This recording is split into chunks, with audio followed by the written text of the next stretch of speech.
This is Jason. I am here after installing the new trigger mechanism on this 50 horsepower Force motor. Not sure where the old trigger mechanism went, but Dad's grabbing it real quick. Gonna show you what went wrong with the other one. Symptoms were we were out on the lake having a really good day fishing, slamming the walleye actually, and what happened was turned the engine off, trolled around for a little bit with the trolling motor in the bow, and next thing you know, the engine lost power and wouldn't fire. On our way back to the dock, a mile or two offshore in Lake St. Clair, diagnosed the problem, checked for spark.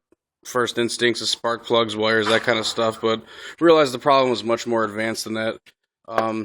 Got the meter out, started doing some tests, talked to a bunch of people. Thank you very much to the guys on iBoats.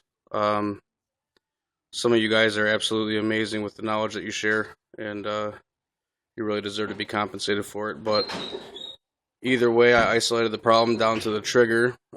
We pulled the flywheel off and noticed that there were some burned wires on a trigger.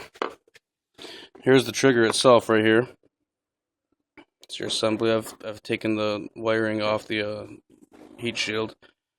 What I noticed when it was all put together was that right here, not sure if that's focusing or not, but right here, wire was frayed and burned. Most likely from motion, just from the back and forth of the trigger, because it does have that slight motion in it.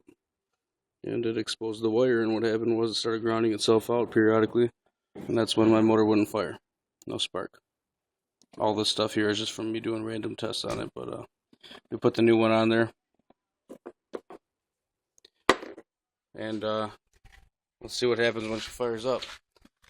She wouldn't crank over before, but